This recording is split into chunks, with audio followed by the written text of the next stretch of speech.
brought to you by Palvi Agrico. आता शेतीसाठी जे काही लागणार ते घरपोच मिळणार, तेही मोबाईलच्या एका क्लिकवर.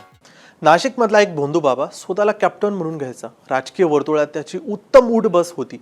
कधी नेते तर कधी मंत्री, आमदार, खासदारांसोबत त्याचे फोटो देखील आता व्हायरल झाले आहेत. मात्र बलात्काराच्या प्रकरणात या भोंदू कॅप्टन बाबाला अटक झाली आहे. या भोंदू बाबाचं नाव आहे कॅप्टन अशोक खरात.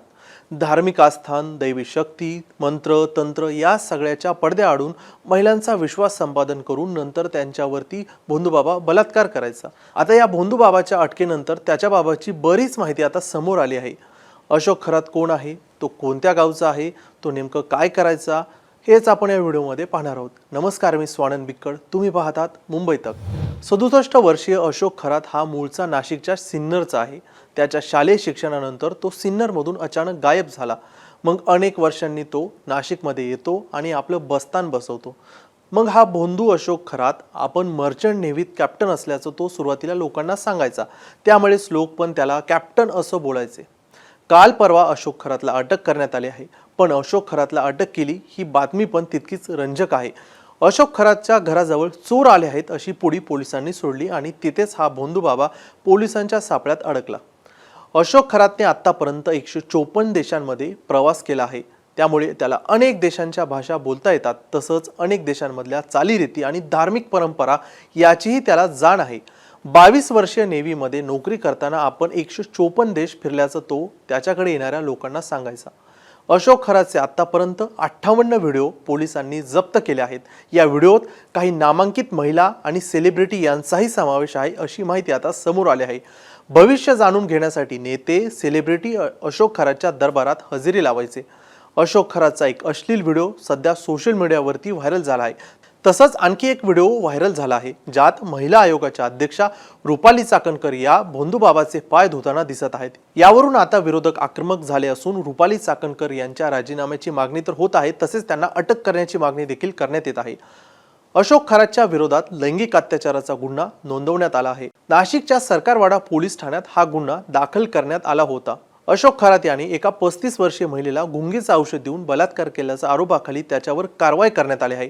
बुधवारी 18 मार्च रोजी खरात याला पहाटे 3 वाजताच्या सुमारास गुन्हे शाखेकडून ताब्यात घेण्यात आलं.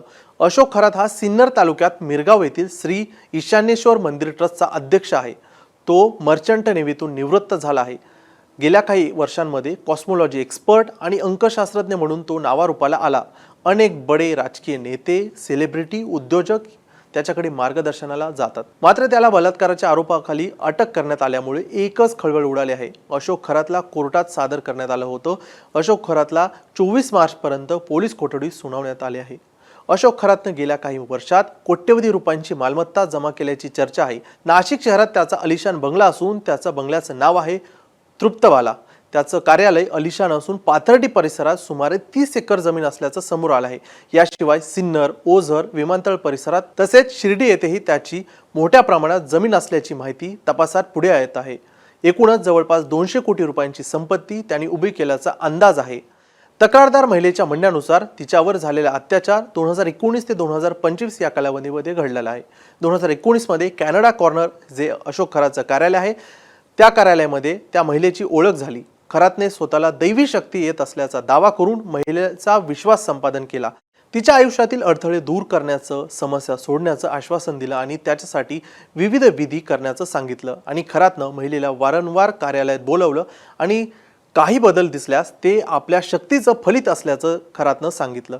या काळात महिलेचा 2021 मध्ये ठरलेला साखरपुडा देखील मोडला. खरातने सगळे सुरळीत होईल असं सांगून 50,000 रुपये घेतले आणि पुष्कराज खडा देऊन तुझं कल्याण होईल असं आश्वासन दिलं. नोव्हेंबर 2022 मध्ये खरातने महिलेला कार्यालयात बोलवलं आणि प्रसाद म्हणून पेढा आणि पाणी दिल्यानंतर महिलेला गुंगी आली.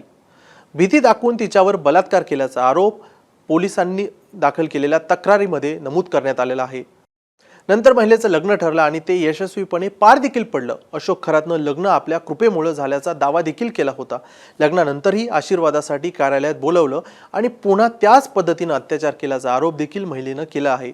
लग्नानंतर खरातने महिलेला धमकावलं, तू प्रेयसी झाली नाही तर परमेश्वराचा कोप होईल, नवऱ्याचा मृत्यू होईल, अशा प्रकारे भीती दाखवली. या सततच्या मानसिक त्रासामुळे आणि भीतीमुळे महिलेला अखेर सरकारवाडा पोलीस ठाण्यात धाव घ्यावी लागली होती. भोंदू अशोक खरातचा खेळ आता खल्लास झाला आहे.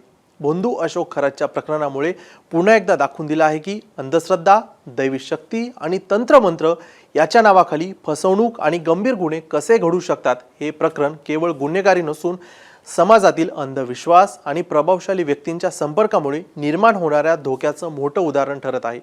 बाकी सर्व अपडेटसाठी तुम्ही पाहत राहा मुंबई तक.